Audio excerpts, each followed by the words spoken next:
بسم اللہ الرحمن الرحیم۔ اٹھو مسلمانوں، اپنے مقدر جگا لو، نماز ادا کر کے اپنے اللہ کو منا لو۔ کھول کے دیکھ چشم دل، آتا ہے لطف کیا نماز میں، ہر طرف آتا ہے نظر نور خدا نماز میں۔ میرے دوستو، میرے برخوردارو، اس وقت اٹھ کر اللہ کے آگے گردنیں جھکا لیا کرو۔ اللہ کے آگے جھک جانا ہی یہ ہمارے لیے بہتر ہے۔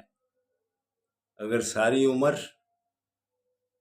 اللہ کے آگے بیٹا گردنیں جھکانے سے پیچھے رہے تو پھر پریشانیوں، مصیبتوں، بیماریوں کے انبار لگ جائیں گے، پھر چین اور سکون سے زندگی گزارنے سے بہت پیچھے رہو گے۔ تو جب نماز ادا کر لو، پھر اللہ کے ناموں کا ورد کیا کرو۔ یا مومیتو، اللہ کی مہربانی سے پھر آپ کو کسی جادو کے معاملے کا اثر کوئی نہیں آپ پر ہوگا۔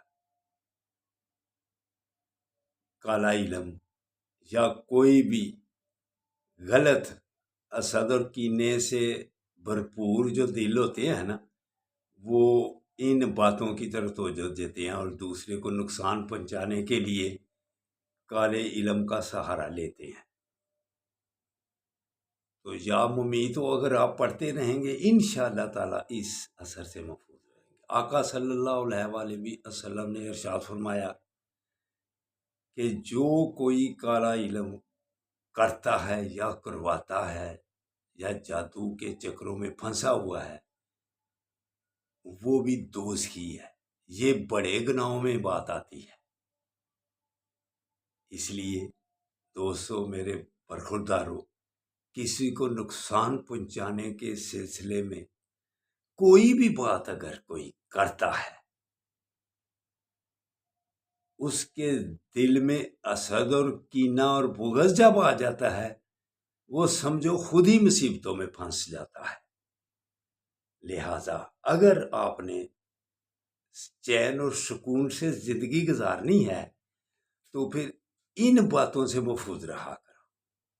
اگر آپ کے ذہن میں دوسرے کے لیے فائدہ پہنچانے کی بات آتی ہے یا یہ سوچ آتی ہے کہ یا اللہ، جیسے مجھے تو نے صحت دی ہوئی ہے، جیسے تو نے مجھے معاملات میں آسانیاں پیدا کرنے والا بنایا ہوا ہے، ایسے ہی تو دوسرے لوگوں کو کے بھی معاملات میں آسانیاں پیدا یا اللہ کر دے۔ تو اس لیے دوستو برخوردارو، اچھی سوچ ہی جو ہے نا، وہ آپ کو چین اور سکون سے زندگی گزارنے میں مدد دے گی۔ آپ کی غلط سوچ جو ہے وہ آپ کو مصیبتوں میں گھیر لے گی، پریشانیوں میں گھیر لے گی، بیماریوں میں گھیر لے گی۔ تو ان باتوں سے باز رہنا۔ تو یا اللہ، ہمارے پاکستان کو بھی بہتری کی طرف لا، ان کو بھی بے ایمانیوں سے بچا۔ یہ بھی جو بھی معاملات ہوں ایمانداری سے کریں۔ اس وقت پوری دنیا میں بے ایمانیوں کے سلسلے میں پاکستان مشہور ترین ہو گیا ہوا ہے۔ یا اللہ، ہمیں اس چکر سے نکال دے، تیری مہربانی۔ تو دوستو، اٹھو، اٹھ کر نماز پڑھ لو، اللہ کے آگے گردنیں جھکا لو، پھر اللہ پر راضی ہو جائے گا۔ اللہ حافظ، اللہ حافظ، اللہ حافظ۔